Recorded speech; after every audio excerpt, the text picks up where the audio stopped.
This was like, I wouldn't say chewy, but it was definitely like no. It was dense. It was a dense thing. I took one bite and I was like, nah, this ain't for me.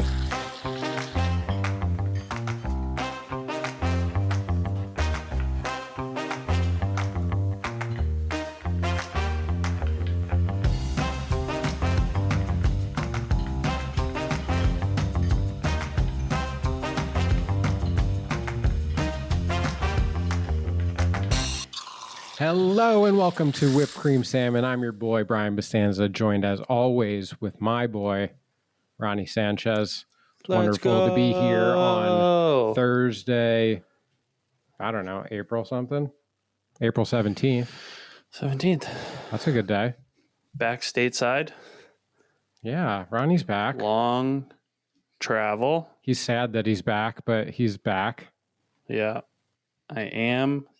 A little sad. I'm happy and sad. You know, it's good to be back. See my pup. Missed her. For sure. But yeah, I mean, anytime you go on vacation, you get back and people are like, oh, are you happy to be back? Like, at work? No. No, I wish I had a month. Like, yeah. Am I glad that my vacation is over? No. Yeah. That's what are you talking about? That's an odd question. Yeah. The question should be, do you still want to be there? Do you wish you were still there? Right. That should be the default. It's like, no, today is the furthest point from my next vacation. Yeah. Agreed. What are you talking about? That's great insight, Ronnie. You're smart. You're super smart, dude. Thank you. That's why we love having you on WCS. Cream it. Appreciate it. Uh-huh. How was the rest of your trip? I know you went to a baseball game. Tell me about the baseball game. Yeah, I'd love to tell you about the baseball game. I've been waiting to do this. So. Yes. Ronnie is putting on his hat, his Tigers hat. Got my merch. You have a jersey? Oh, he's got a terrible towel. I got my merch. I got my... What is that? A little sound maker? Little clackers. Couple bats, it looks like, that clock together. Yeah, a couple bats.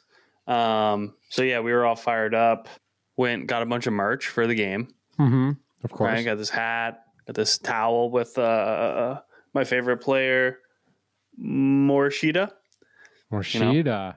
Yeah, huge fan. Mm-hmm. You know, took the train to the game. So what? That was in Osaka. Yeah, it was in Osaka. And it was a little drizzly that day. So, you know, we got in, went and got some ponchos. I actually got a Hanshin Tigers poncho as well. There was like a market right next to the stadium. So we went in there, we got some grub, and then made our way into the stadium. And then we got like right into the stadium. They gave me this thing, a little balloon. It's got like a balloon pump. And these balloons, and you can see I haven't opened it. We're going to do a live unboxing. Yeah, you're supposed to inflate them and then release them during the 7th inning stretch. I didn't get to do that because the game got canceled. No. I made it about 10 steps into the stadium, and then they announced that the game was canceled due to rain, and then we had to leave. Oh. So I got all this merch and all this time and energy invested into it, and funds, and didn't even get to see the field. Dang. So was it raining? And is it, open? It was open ballpark, outdoor. Yeah, it was raining. You get your money back? Not yet. Still got to figure that out. How many yens was that? Too many yens. They just like postpone it, so then like you still have a valid ticket, but you're not in Japan anymore. Is that how that kind of is supposed to work usually? Yeah. It's roughly 43,000 yen. So yeah, it was a good chunk of money, and yeah. And I don't know how I'm going to get my money back because I bought them through StubHub, And when you go on there, they're like, don't worry. Like, we'll send you, you can get like 120% credit, or, you can request just cash back. And so I was like, okay, that's not a problem. And then now I see that the game on here is listed as postponed, which they don't refund for. So Can you resell it though on StubHub? Yeah. I just see they sent it to me as a paper ticket. I don't know how I'm supposed to get this ticket to whoever bought it. It's just the whole thing is. You got to work on your Japanese characters to get it to them through the mail system, huh? Yeah, I don't really know what's going to happen here. Oh, I'm sad. I was going to ask you all about like the food that you ate at the game. What'd you get before you went into the game? Got some gyoza. Okay. Got some yakisoba. Oh. And an egg salad sandwich, I believe. You love egg salad, dude. Second appearance in 2 episodes. I know. Well, anyway, so yeah, it was a real big bummer. Was that like the whole day? What time was the game start? Like 2. Yeah, so it was like get to the game. You're there. You're in. Yeah. Tigerville. And then also they like make these announcements in Japanese. I'm like, I don't know what's happening. Yeah, Also, people just start like shifting in different directions. I was like, so I pulled up Google Translate and I was like, asked somebody, I was like, is the game canceled? And they're like, yep. I was like, are they going to play later? And they're like, nope. I was like, fuck, dude. Was it like pouring rain? It wasn't pouring that hard. I mean, it was pretty like steadily drizzling. Yeah. It was tougher field conditions. Yeah. It was just. Oh, my heart is broken. It sucked. It was like the one day that we were there that it rained like all day too. Right. So I was just like, fuck. Well, tell me what you did with the rest of your day anyway. All right, first I'm going to crack this beer. Did you wear your hat? You wear your hat? Yeah, every day for the rest of the time there. Actually, there was we went to Kobe. We got some kind of sour apricot something. Sour apricot peach. Yeah. Very nice. I've got this still got this. I think this is my 3rd or 4th appearance with this beer. Seasonal Cerveza lime lager from Highland Brewing in Nashville. Let's go. Because it is still in my fridge from Ronnie before got a I left. 6-pack 6 weeks ago. Yes, I did. Sours. People love them. Yeah. Yeah. That's my hot take. Okay. Yeah. So we, where was I saying? What was I saying? Oh, we were in Kobe and we were walking around the city and there was like a bunch of like young, I don't know, teenage boys walking our direction and they all had like MLB team hats on. Mm-hmm. But they started singing one of the Hanshin Tigers chants like as they were like walking down the street towards me. So did you join them? I didn't know it. I only caught at like as they were passing the climax of the song was Hanshin Tigers. And then they kept going. But yeah, dude, I was so disappointed. I was really excited to like. You're all decked out, dude. Right? Yeah, I got all this merch. I wanted to get into the fanfare of it and maybe learn some chants or something. I was the only whitey there too, so it was a fun at the stadium. Yeah, the only one I saw. So. Damn. I was ready to be like immersed in it, you know? Yeah, for sure. And it didn't get so that. You didn't see the field. That's what you said? No, I did not see the field. Like, even if I could see like through the tunnel that we were walking towards, I could see like the stadium seating all from like on the far side of the stadium and maybe like the back wall of the field, but that was it. Big stadium though. I mean, vibes. Couldn't tell you. I didn't get in there. Yeah. I mean, because I think it's like a decent sized stadium. It's probably somewhere in between. Like, because I've been to a decent amount of like minor league games, and they're pretty tiny. Major league games are very big. I would guess it's somewhere in like the $20,000 or $20,000 person. It's actually 47,400. Damn, that's like fucking. So yeah, Boston, dude. Yeah, it actually did remind me a good amount of Boston, just from the outside. You know, it's like an old brick stadium, bricked up.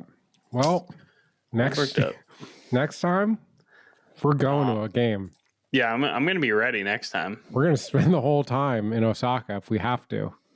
We'll be scalping tickets. Well, I got to go back because I got to sell these tickets. When are you going back? Next week? I'll join. I don't know. I would love to. I don't know. After the flight is so tough. Yeah, how'd you do on the way back? And remind me how long it is. So coming back was easier because we made our connection in Dallas. Although I flew from Osaka to Tokyo and then Tokyo to Dallas and Dallas back to Raleigh. So it was still a long day, but the flight, Tokyo to Dallas was shorter than the flight Tokyo or JFK, New York to Tokyo. So that it was a bit shorter, but I mean, dude, by the time, if you start your day, from when you like get up and leave your hotel room and commute to the airport and everything else, it's still a full 24-hour day. Now, when we went to Thailand, we were well beyond the 24-hour mark. I was looking at it the other day because I still have we used an app called TripIt when we went to Thailand, and I did the same thing for this, but it's a great app that I recommend it if you're traveling. Check out TripIt. You can just it keeps all of your itinerary and everything, and also you can link it to your email. So when you book a hotel, it'll automatically upload your hotel information into the app. But anyway, so I still have our trip saved from when we went to Thailand, and we flew to Chicago, and then we had an 8-hour layover, 8.5-hour layover or something in Chicago. And you were there before we were by quite a few hours, I think. So I think you were there for 10 or 12 hours. Yeah. Long day of just hanging out in the airport. No sleep. Yeah. No sleep. I mean, it was a pretty full day just going from Charlotte to Chicago, and by the time we got on the airplane, I mean, you're already pretty much at a full day. Yeah. And then, it took another 24 hours of flying after that. So worth it. So cool. So first, give me just overall thoughts on your experience in Japan. Whatever comes to mind. Highlights. What's important? The food. Food's important. Good stuff. Good things. It's good things. I was telling Rochelle earlier, we were kind of talking about what, different parts of the trip that where we found ourselves outside of our comfort zone in as far as food was concerned.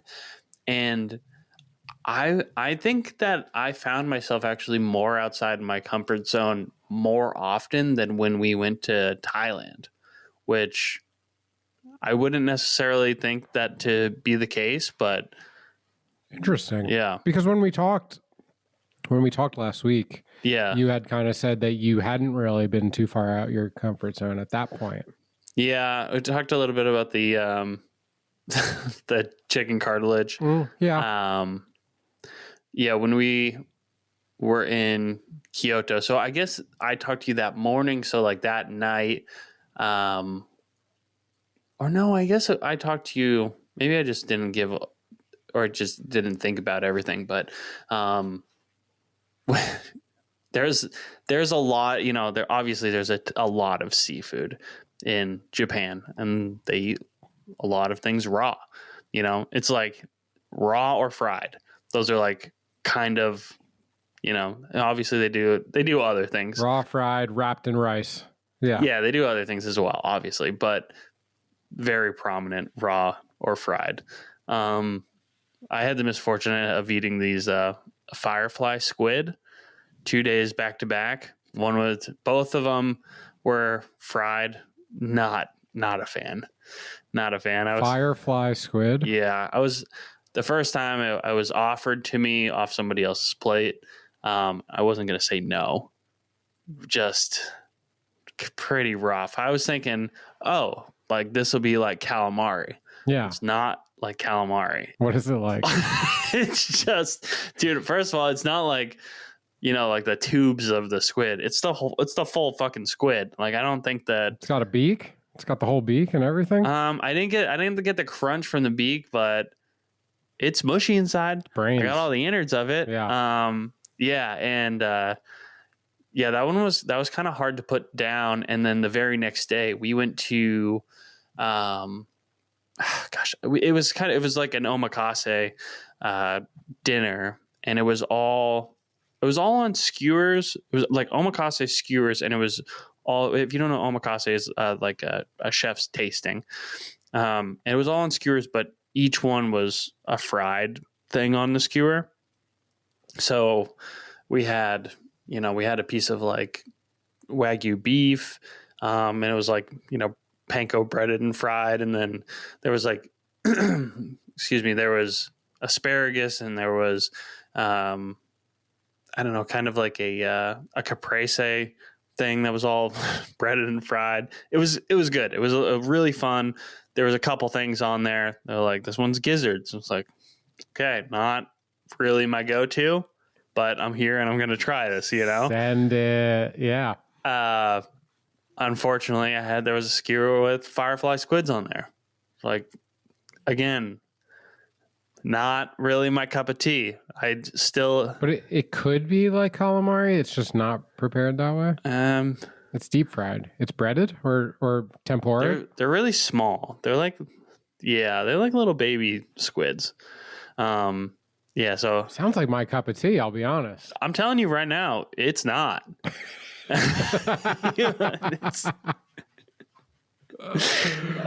I'm happy to let you try it though. Yeah. I'm not gonna yuck your yum, but it's not my yum. I'll tell you that right now. Did I tell you that we went and got to a Vietnamese spot the other day, and I got bum boi, which is that like beef. It's like pho, but it's not really. It has a different broth. It's like heavy, like beef broth. Mm-hmm.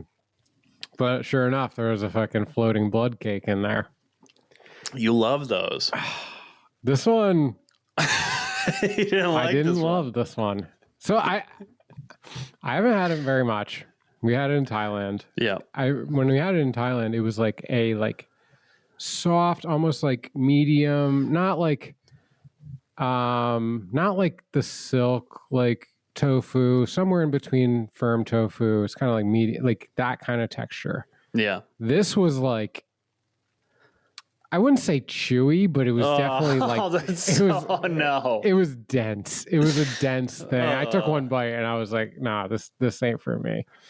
I'd rather get that street blood cake than this this fancy Charlotte blood cake.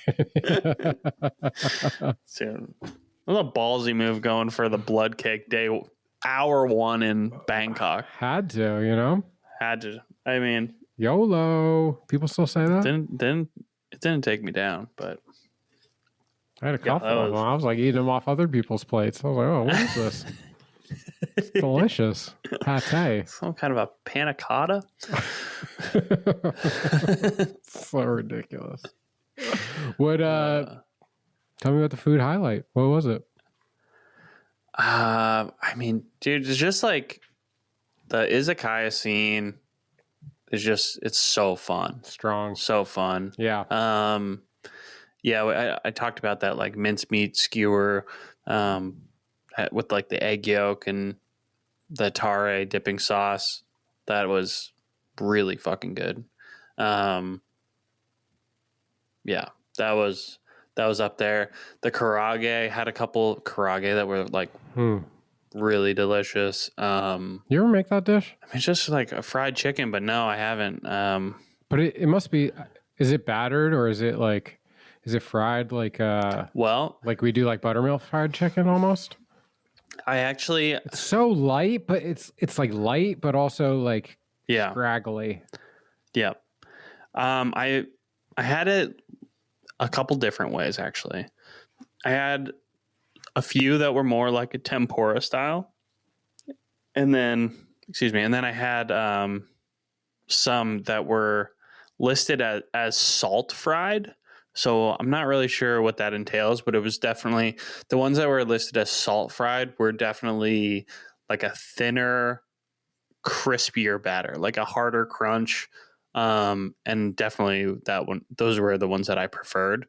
But yeah, they're just served with like the chicken and then like a lemon wedge usually. And then I think one or two that we had like a little dollop of like a Kewpie mayo situation. And that was it. It was really simple.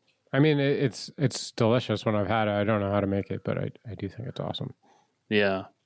Yeah. We had a nice lunch in Kobe. We were in Kobe. I was like, I want to get some Kobe beef while we're here. Stopped at like a really nice little mom and pop spot. Just the two of them working there, and it was just the two of us dining there at the time.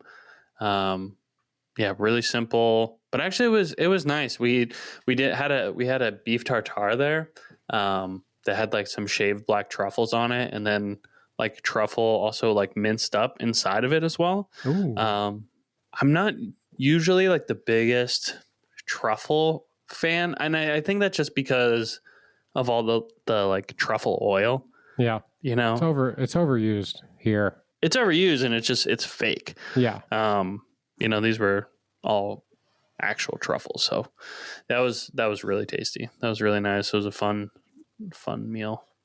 I feel like the best way that I've experienced truffle is just like, we had some like white truffles at PJ's that like we just stored in rice. Yeah. And just cooking that rice was like my favorite experience with truffles, I feel. Not even the truffle. I don't remember that. Just the rice that it was sitting in was like really strong, like white truffle flavor. Is awesome.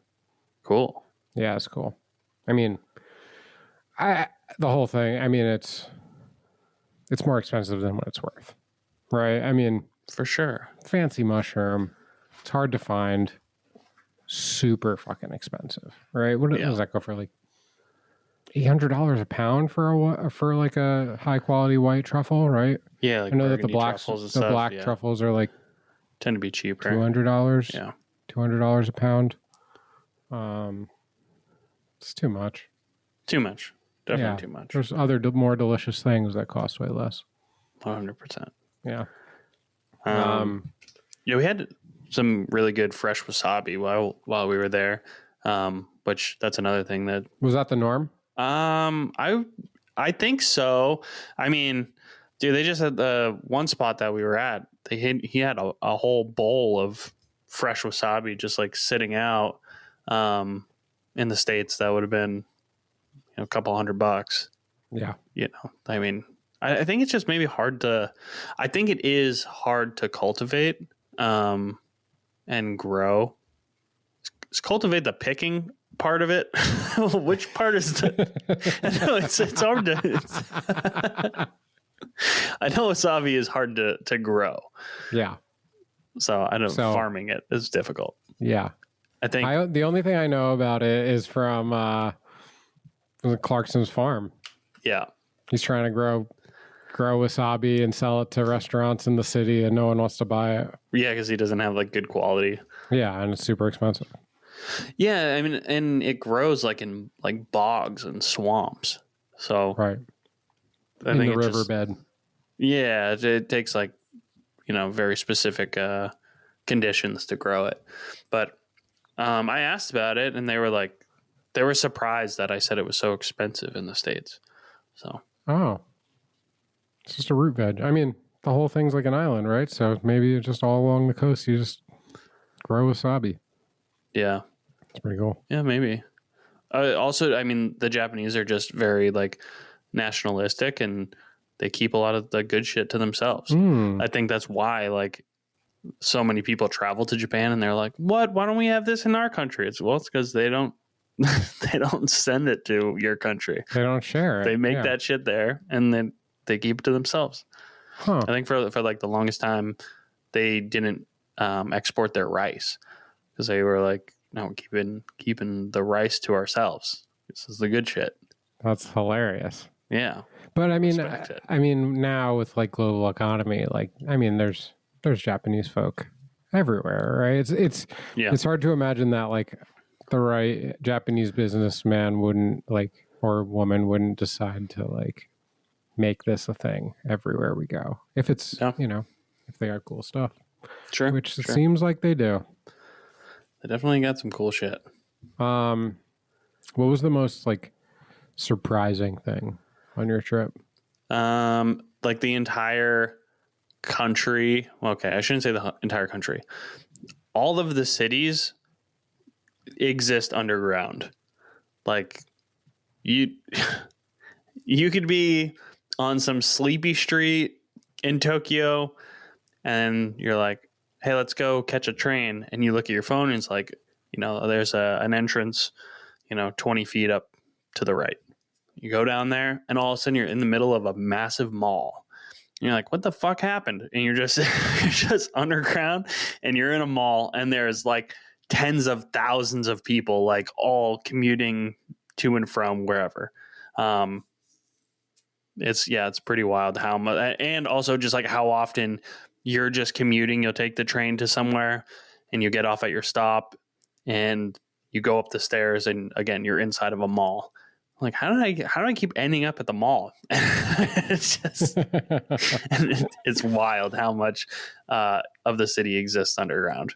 It's kind of like the lifeblood of the city, I think. As far as the like the local transit, so like the in Tokyo transit and the train system there, comparable to New York City, not really different. It's been a long time since I've been in New York City and definitely never like gotten around on my own via train in New York. So it's hard for me to really make that comparison. And I was, last time I was in the trains in New York City, I was a kid. So really hard for me to draw that comparison. But I mean, they're super clean. I don't think the New York City subways are super clean. Not known for that.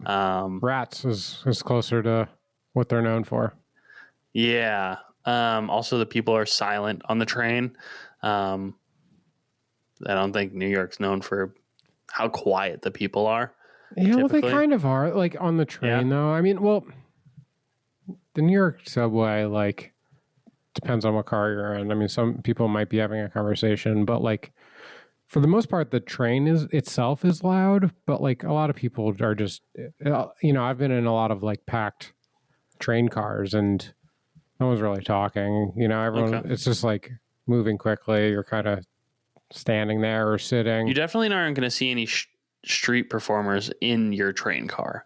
There's not going to be, there's nobody's going to be like breakdancing or like swinging around on the handrails. No, like silent discos in the train car or anything like that. Not seeking money for sure. Okay. I seen a lot of videos on socials of street performers on public transit subway cars. Sure. That doesn't exist in Tokyo. At least not it could exist. Not in the train cars that you were on. Not in my experience. I think people would be appalled if that had occurred on the train with them. That's funny. What about did you go to karaoke? No, I did not go to karaoke. Why not? It's everywhere. Is it really? It is everywhere, yeah. You would have killed it, dude. You would have been up there singing, your favorite Bon Jovi songs and just like rocking out, and they'd be like, "Go Whitey, oh go Whitey, go." I don't know if that's how it would have gone. What about like I mean, I think of Tokyo, I think of like bright lights, I think of kind of like anime gaming shit. Like, did you end up in some of these like super bright nightlife areas in Tokyo in the evening? So lack of research on my part. There was like parts of the city, like Shibuya and Shinjuku. The Shibuya crossing is where the I don't know, that famous street that you see. It's the most crossed intersection street in the world by pedestrians. The light turns green and like everybody crosses at the same time from every which direction. So we made the mistake of going to all of those places in the morning, and I didn't realize like Shibuya is like, that's like the red light district. That's like where all the nightlife happens. So yeah, when we got there, it was like, they're just cleaning up cigarettes from the night before and like empty beer cans on the ground. And, which was like a stark contrast from where we were staying, where it was like very clean and tidy and like, kind of just like quiet. And then we went there and it's like, people going home in the morning, or it's like, right. Like walk of shame vibes. Yeah. Like this wasn't a trip we should have made this morning, So we went to some places like that, but not at the right time of day.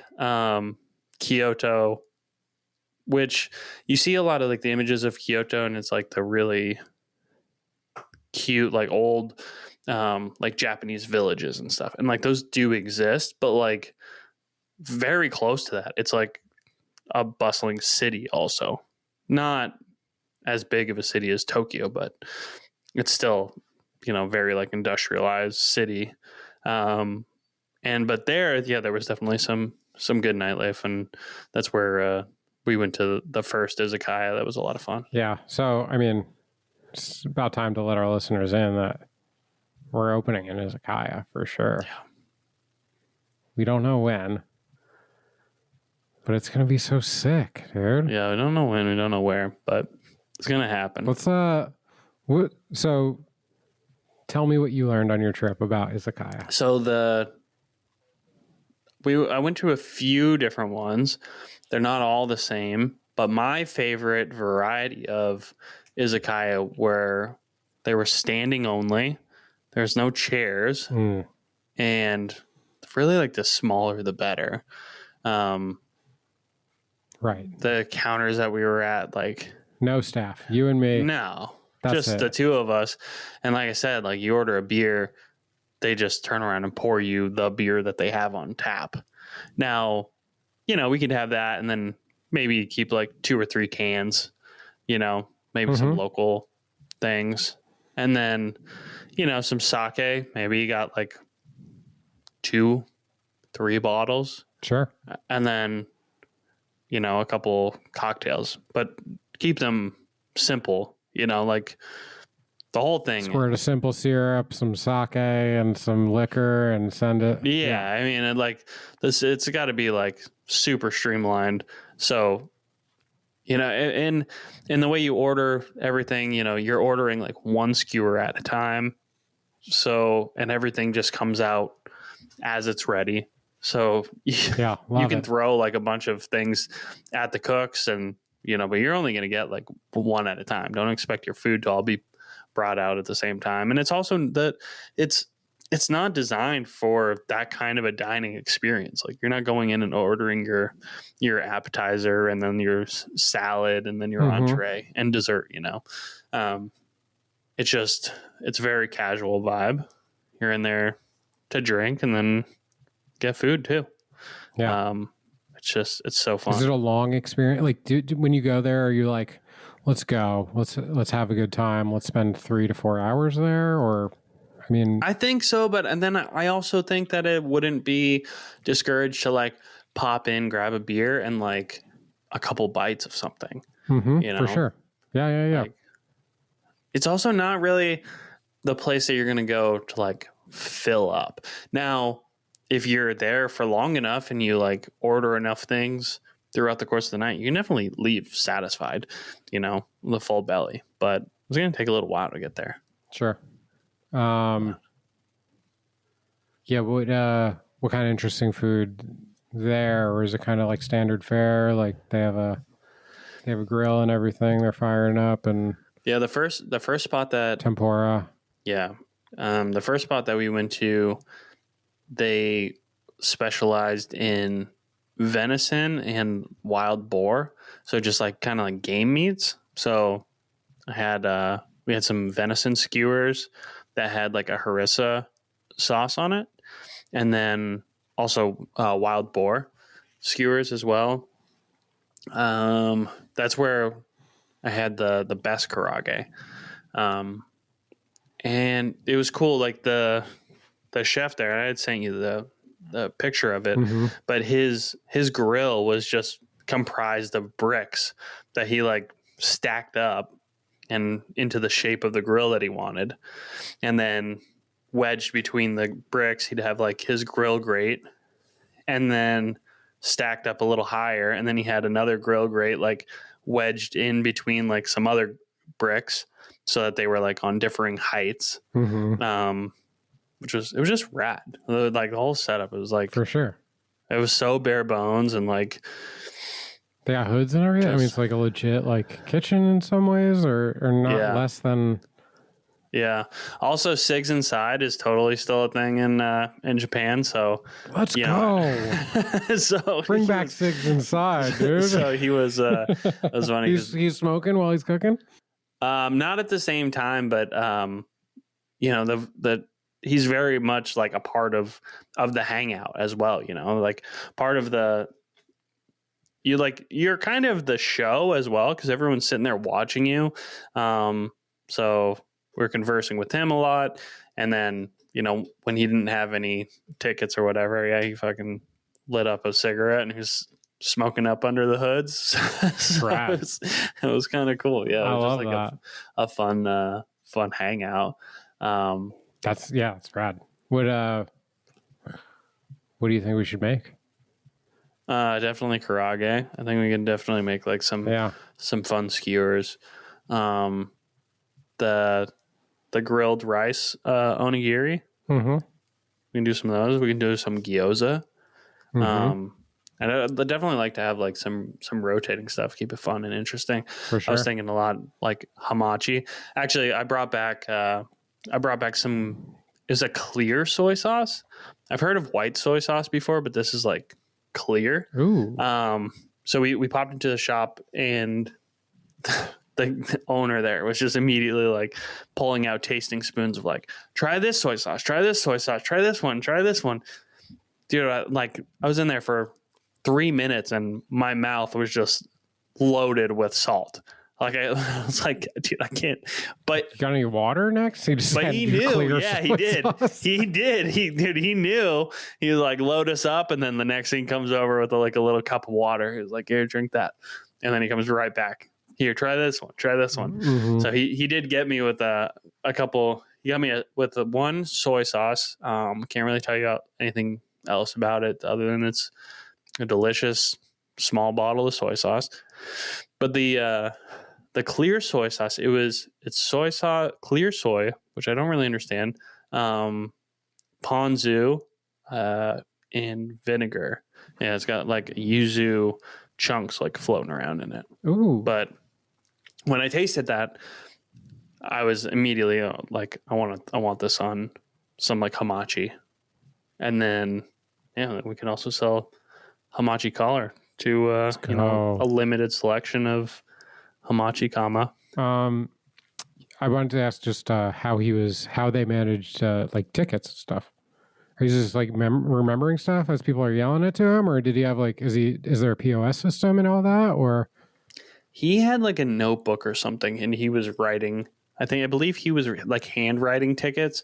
Another spot, a guy had like an iPad and he was entering in the tickets. I think he just had paper hand drawn tickets and he was ringing them up that way. And when we checked out, I'm trying to remember, he might have just had like a Square app on his phone or something like that. Mm-hmm. Yeah. Cash wasn't as prevalent in Japan as it was in Thailand. You use your travel debit card or whatever? Yeah. Charles Schwab? Yeah, well, tried to, but long story short, no, I didn't. It was our intention. Made a transfer to it, accidentally transferred to the wrong account, transferred back, and then at that point we were already on our trip, and but we only had to pull. Gotcha. It was really stupid. We only had to pull up cash once when we first got there. I think we pulled out like $300 worth or something, and that's what carried us through the whole trip. And honestly, like we could have pulled out less than that, but at the end we just used the cash that we had on hand for purchases. But yeah, didn't have a lot of cash only purchases. It was actually very few. Now outside of Tokyo, maybe like outside of the cities, I'm sure cash is a lot more prevalent, but yeah, sure. Not where we were. You were all in cities, right?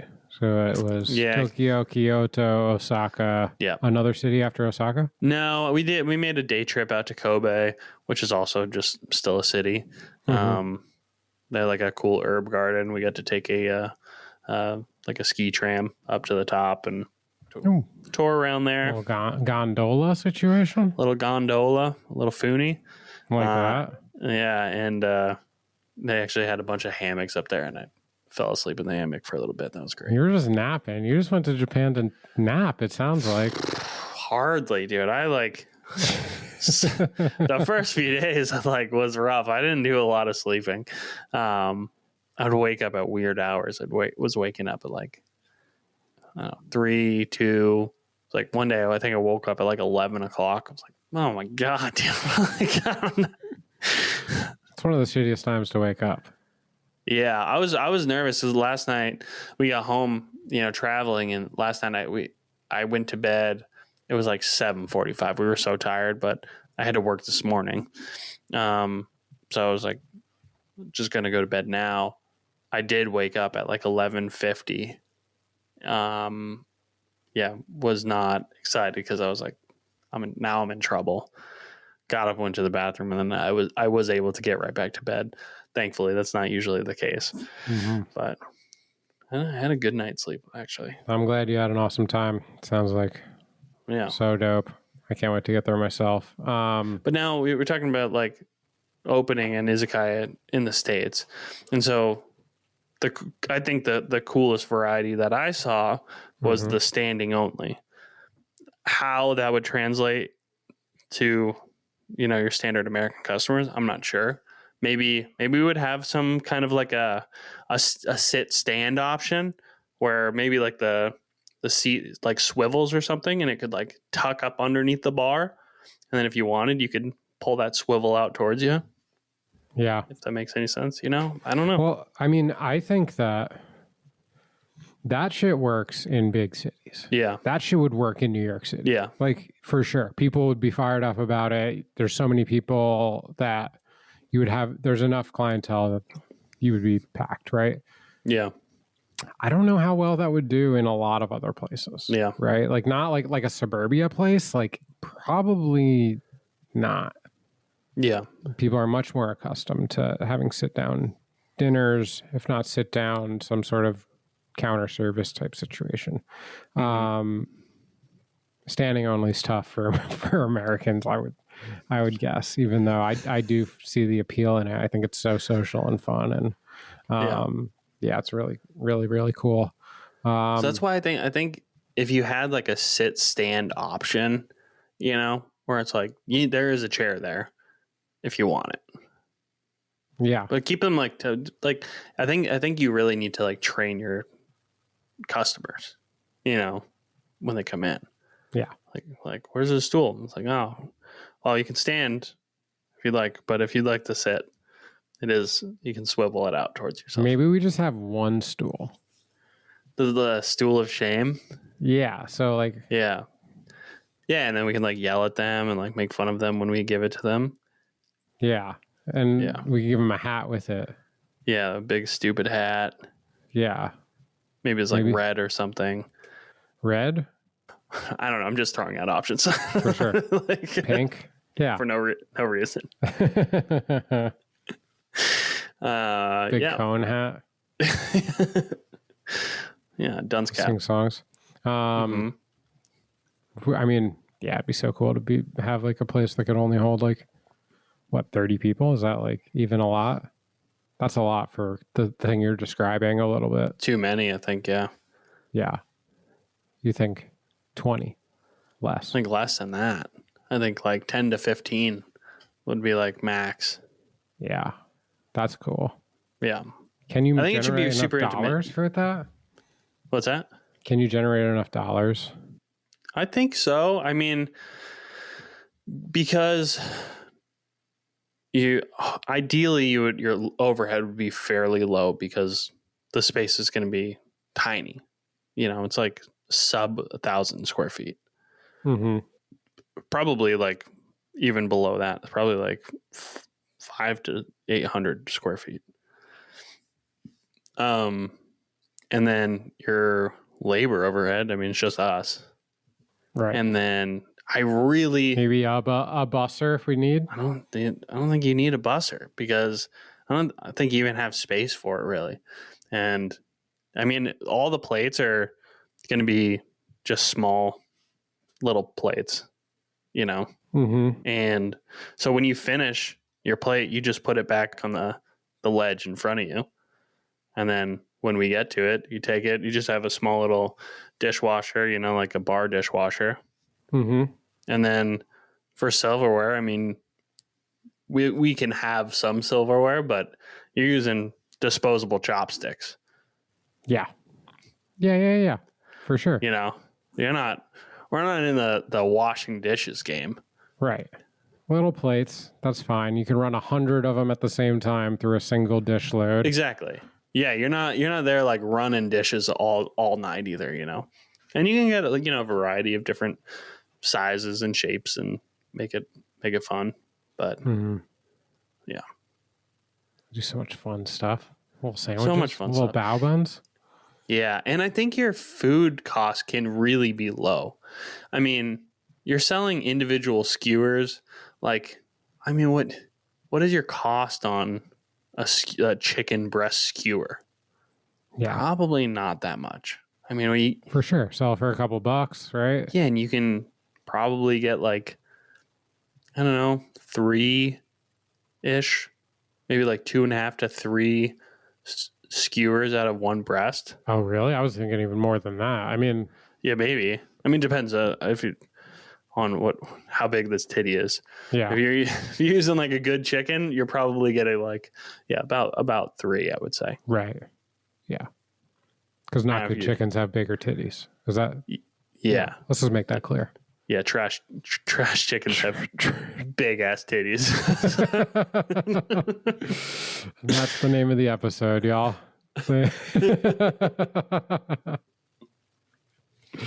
Trash chickens have big titties. Maybe that's. But I don't think it's unreasonable to think that your food costs could be sub 20% with small plates. You know, it's just a skewer. You're not garnishing it with a bunch of different things. Right. You're grilling the thing or frying it, and then you're going to serve it with a sauce. Yeah. I mean, very simple. Even just dip it in a sauce, and then that's it. Either. Yeah, exactly. And you just make it really, you know, simple, but make it good. Yeah. You know, just do everything the right way. I just love the model of like when you have so much flexibility in what the food is, and you can just like, you know, there's like, sometimes it can be shit to like run out of a dish, right? You know, like restaurants don't love 86ing food. Yeah. But in the right model, you just run out of shit when you run out of it, right? And then you like move on to other stuff, and you're making stuff up on the fly. Even when you have like such small of a crew and you're like interacting directly with the guests, you can, I feel like, have a lot more flexibility in that realm. Well, and I think in an environment, chalkboard menu, right? Like, yeah, 100%. Yeah. And I think in an environment like that, you can even like make it known to the guests, you know, like for the hamachi collar. You can put on that chalkboard, I have one hamachi collar.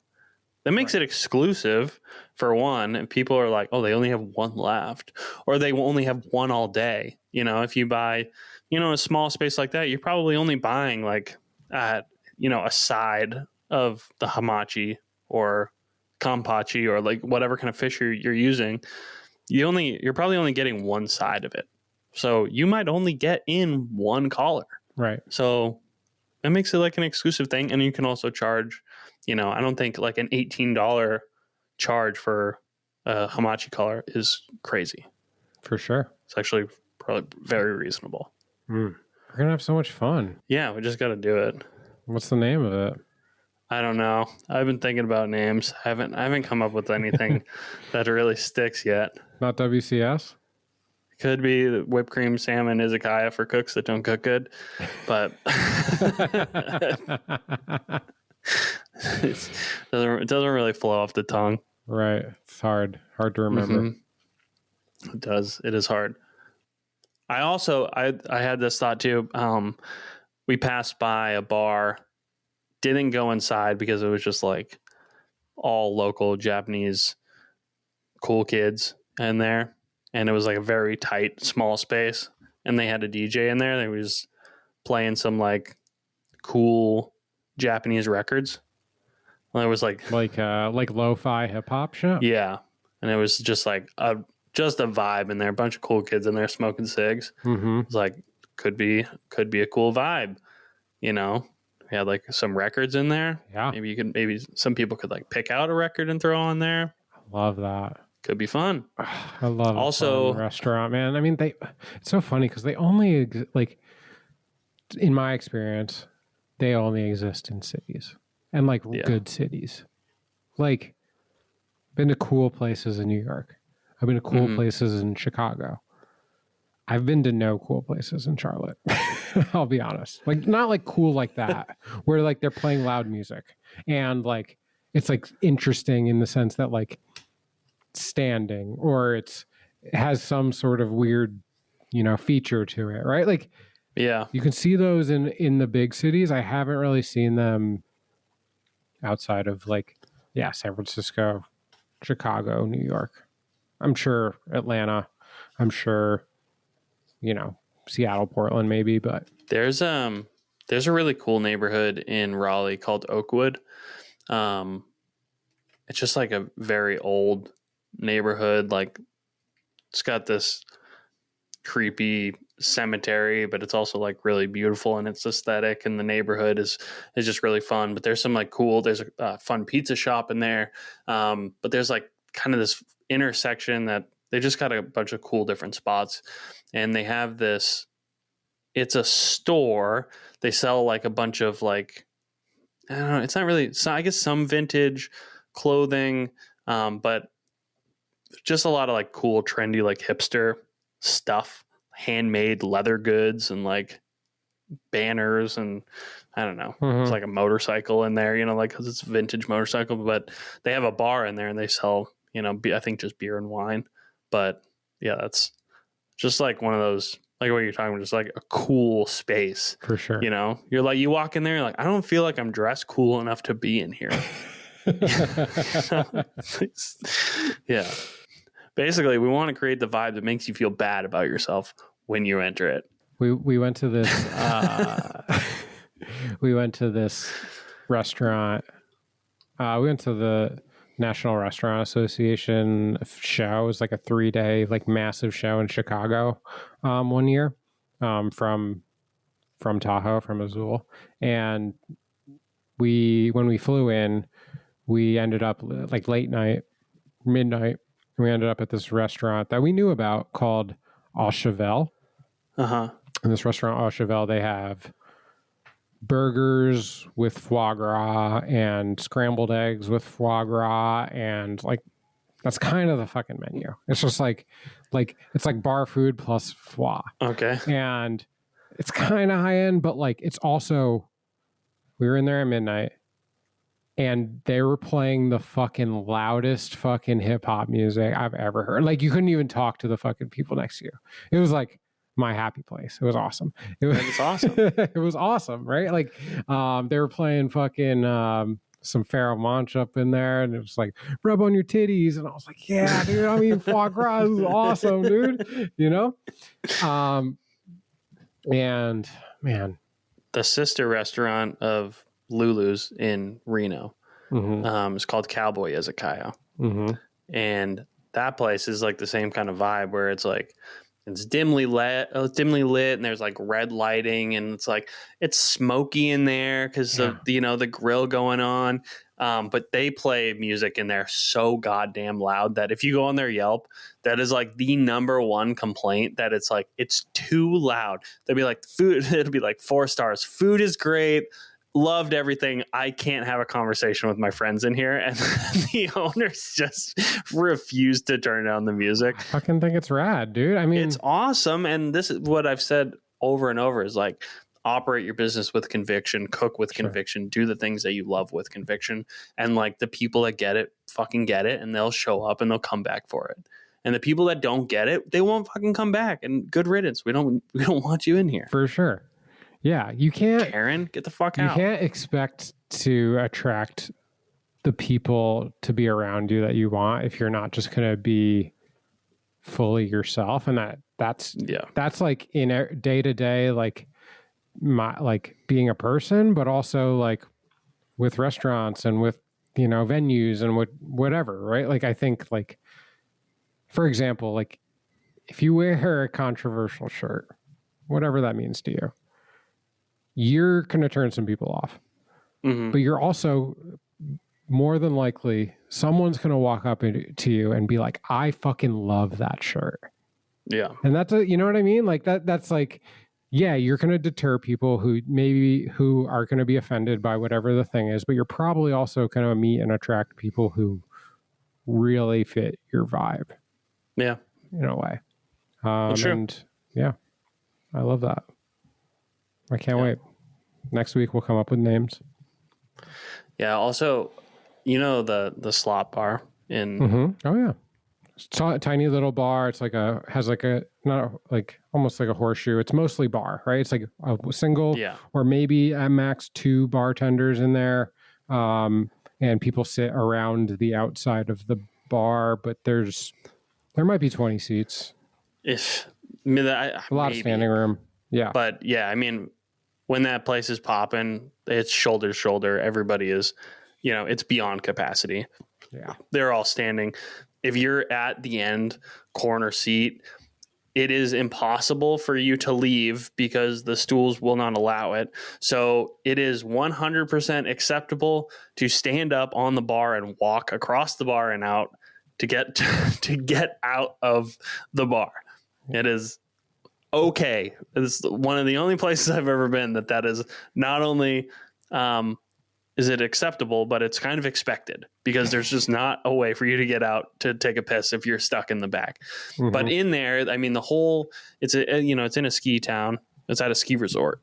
So wall to wall, there's like the whole place is covered in like covers of like ski magazines. The bar is like laminated with like, a bunch of locals' ski passes and their skis on the walls and snowboards on the walls. And it's just wall to wall covered in shit.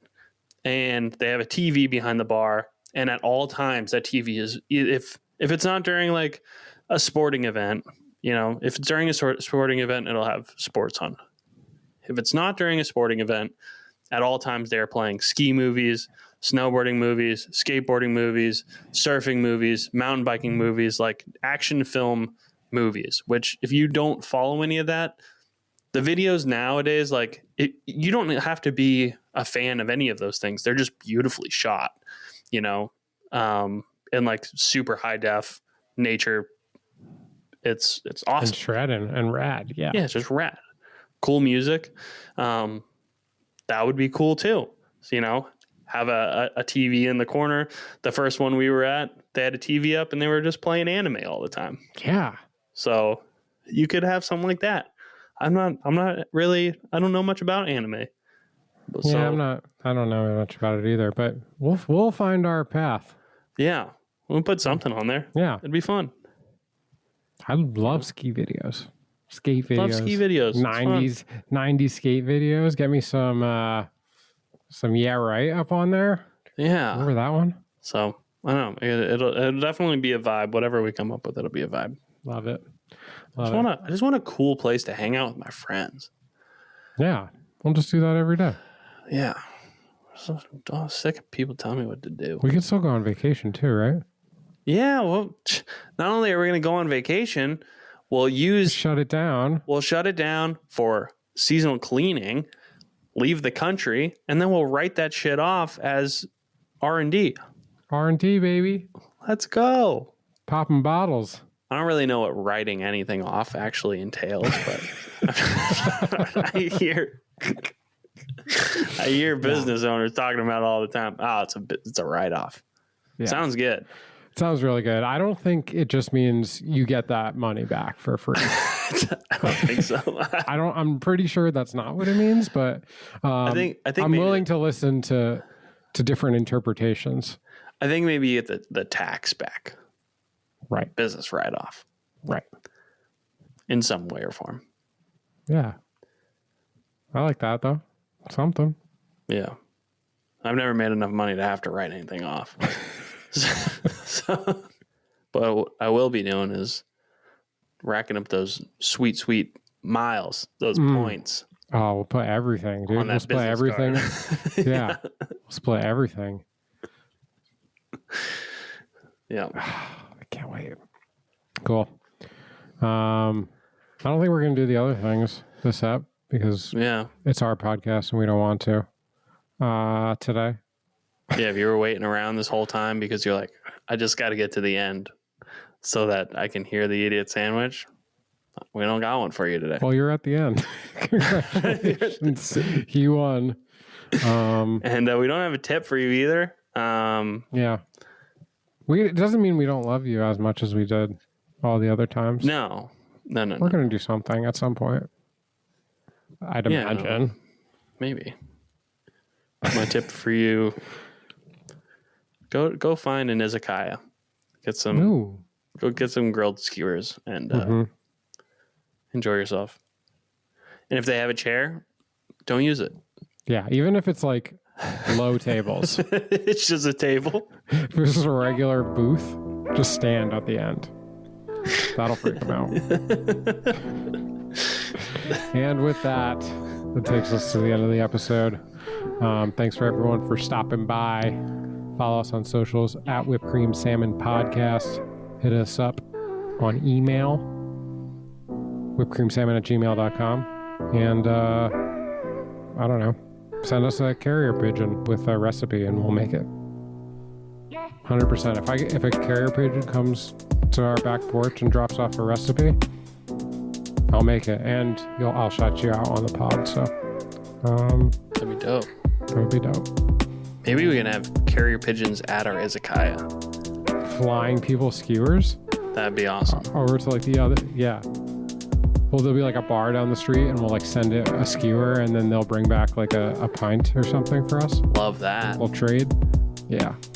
All right. Well, we're gonna workshop that. Throw it on the docket. Put it in the ledger. Catch y'all later. Stay creamy, y'all. Love you. Stay creamy.